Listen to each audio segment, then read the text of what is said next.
Et t'es vraiment chanceux de ouf quand même. Je te fais un tuto pour fabriquer du béton. Et regarde, comme par hasard, qu'est-ce qu'on a? Un coffrage prêt à être coulé. C'est incroyable ça, non? Je vais pouvoir même t'expliquer comment on le met en œuvre. Parce qu'il y a plein de trucs à savoir aussi sur la mise en œuvre. Donc, c'est parti. Le béton est prêt. Le coffrage est prêt. Je vais pouvoir te montrer tout ça. Voilà. On va couler cette partie-là, donc le soubassement là, de ce poteau. Une première chose très importante, il faut que tu humidifies ton coffrage. Pourquoi? Parce que ton coffrage est poreux. Là, dans mon cas, tu vois, c'est une reprise. C'est une reprise de fondation. Le béton existant qui est déjà en place est poreux lui aussi. Si tu ne mouilles pas ton support, du coup, le béton ou le coffrage va absorber l'eau de ton béton à toi. Un béton qui sèche prématurément parce que l'eau est absorbée ou évaporée, ce béton perd énormément en résistance. C'est pour ça que sur les sacs, c'est indiqué au-delà de, je ne sais plus si c'est 30 degrés ou un truc comme ça, il est déconseillé de faire du béton. Parce que quoi? Parce qu'il fait trop chaud, ton eau va s'évaporer et ton béton ne va pas sécher naturellement. Et ça va diminuer sa résistance. Donc ça, peu de gens le respectent. C'est super important. Allez, c'est parti. On va prendre le tuyau. J'ai pas trop mis de pression. Et là, on va bien humidifier. Voilà, on va bien humidifier tout notre support. Voilà, bien là. En plus, ça a une autre action, c'est que ça t'enlève les poussières. Voilà, tu vois, ça t'enlève bien les poussières. On mouille bien le coffrage. Hop. Voilà. Et là, on est prêt à couler.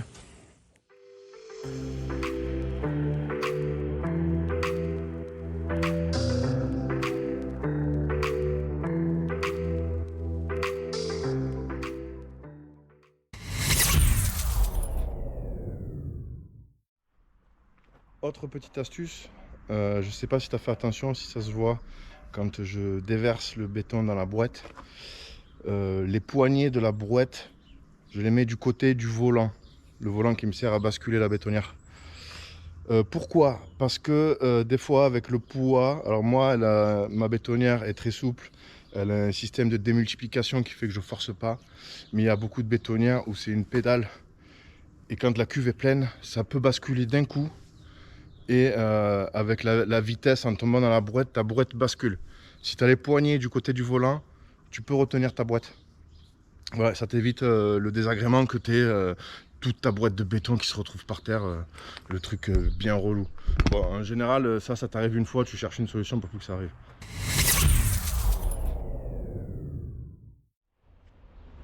Notre béton est maintenant en place dans le coffrage.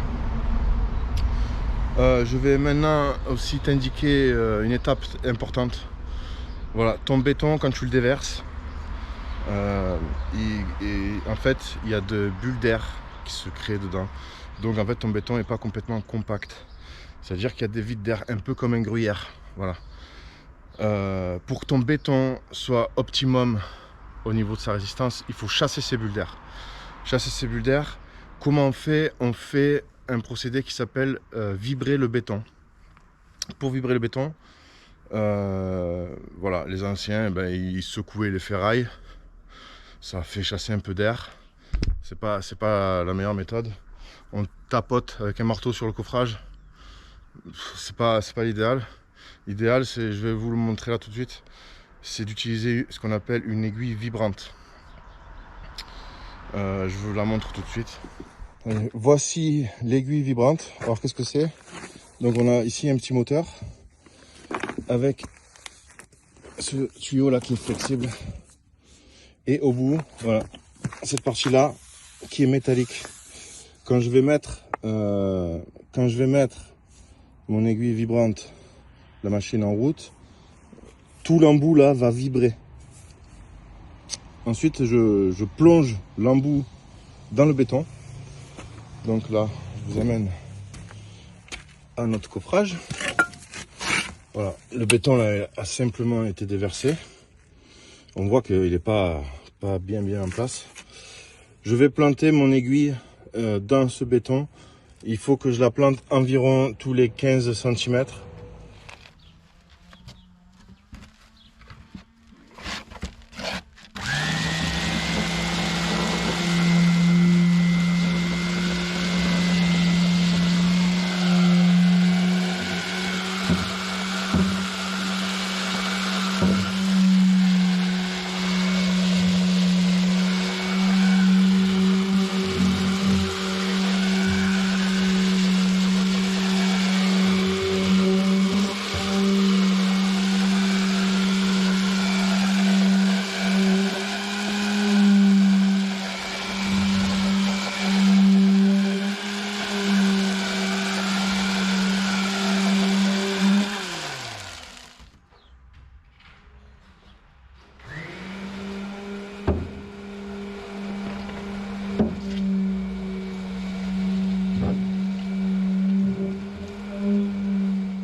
Hop, voilà.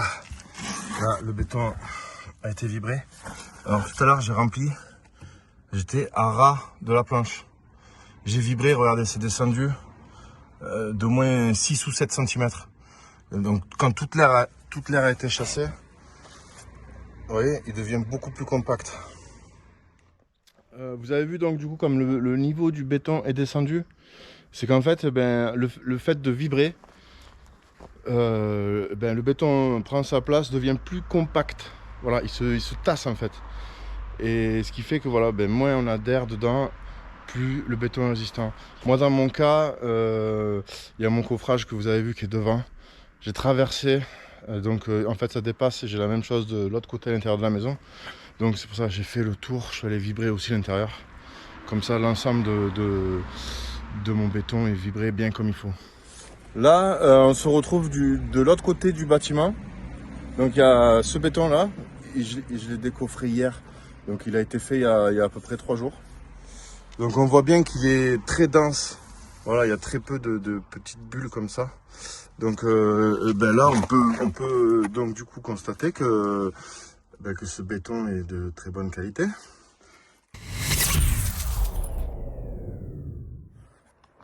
Et c'est vraiment, aujourd'hui là c'est vraiment ton jour de chance. Hein, parce que ce bâtiment est bourré de malfaçons.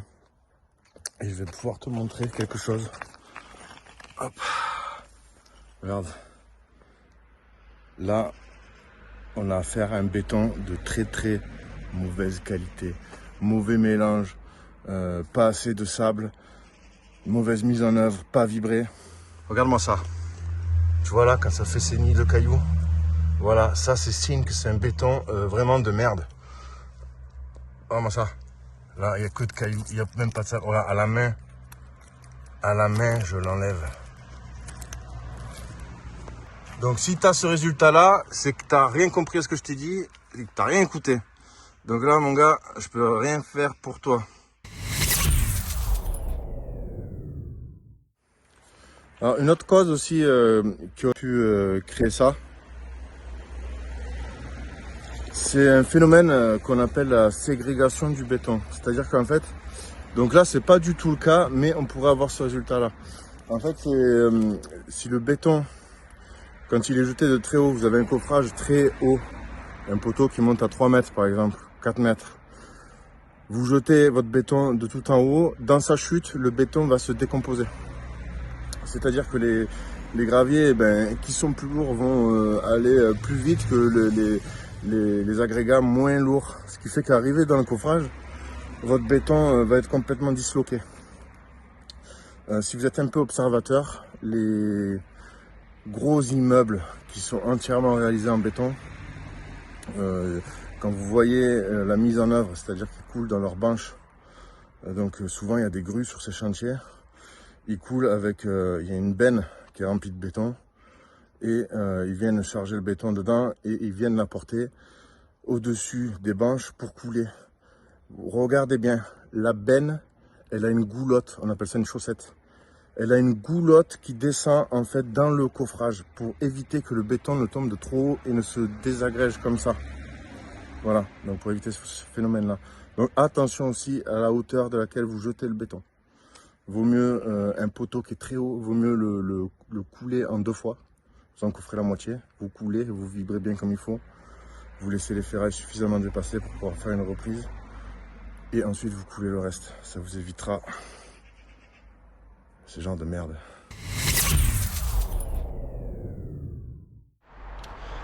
Ce chantier est vraiment une source incroyable d'informations. Je vais pouvoir te montrer une autre boulette à éviter. C'est ce qu'on appelle l'enrobage des aciers. Tu fais un béton armé, un poteau, une poutre, c'est-à-dire que tu as du béton et de la ferraille. Si ton béton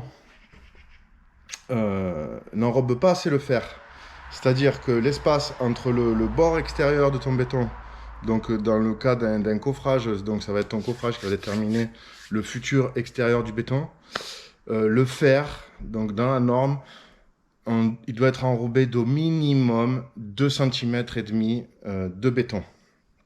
Je t'explique pourquoi. Parce que sur la surface, il y a un peu d'humidité qui peut rentrer dans le béton, ce qui va provoquer la rouille de tes fers. Ton fer, quand il va rouiller, il va gonfler. S'il est trop proche du bord, le béton ne va pas supporter ce gonflement, il va exploser. Je t'invite à regarder quand tu vas en bord de mer, parce qu'en bord de mer, ce phénomène est aggravé.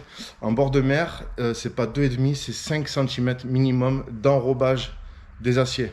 Parce que le sel est encore plus corrosif. Donc le phénomène est amplifié et va beaucoup plus vite. Donc je vais pouvoir te montrer un exemple, parce qu'ici, ils n'ont pas respecté ça. Et donc, voilà, le fer a rouillé, s'est dilaté et a fait péter le béton. Donc si tu veux pas que ça t'arrive, minimum 2,5. Moi, je te recommande de mettre 4, 5 d'enrobage. Tu n'auras aucun problème si tu respectes ça. Je te montre ça tout de suite. Alors, pour cet exemple, j'espère que tu vas bien le voir. Donc, je te montre. Hein. C'est un linteau. Donc, c'est un linteau existant. Hein. C'est pas moi qui l'ai fait. Hein. Alors, regarde. Je sais pas si tu vas bien voir. Si, regarde-moi cette fissure. Tu vois cette fissure? Là, on distingue un bout de cadre qui est apparent. Donc, il n'y a pas du tout d'enrobage. Le fer a rouillé et a fait péter le béton. Tu vois le béton? Il est fissuré. Donc, on devine là, si on gratte, derrière, il y a le fer. D'ailleurs, je te le prouve. Regarde à côté. Voilà. Tu vois? Le fer a rouillé et a fait exploser le béton. Et là, du coup, ton linteau, il est fissuré tout le long. Et tu n'as pas du tout la résistance que tu voulais au départ. Et surtout que là, le béton est brut. Tu fais ta façade proprement, tu fais venir le meilleur façadier du monde, il te fait une œuvre d'art. Ton béton derrière a un mauvais enrobage, ça pète, ça te nique ta façade, tu peux difficilement rattraper ça, tu peux difficilement revenir en arrière. Donc c'est un truc tout bête. Dans ton coffrage, tu mets tes ferrailles, tu vérifies que tu es bien l'enrobage qu'il faut. Voilà, 2,5 c'est le minimum. Mais je te recommande de mettre plus, 3, 4, 5. Voilà, bord de mer, c'est minimum 5. Voilà, il n'y a même pas à réfléchir, minimum 5. Tes fondations, tes ferrailles de fondation de maison, elles sont dans la terre. La terre est quasiment tout le temps remplie d'humidité. Tu mets 5 cm. Voilà, tu mets des cales en dessous avant de faire ton béton. Ton béton, il faut qu'il soit à 5 cm minimum du bord. Voilà. Et là, tu n'auras pas du coup ce genre de problème.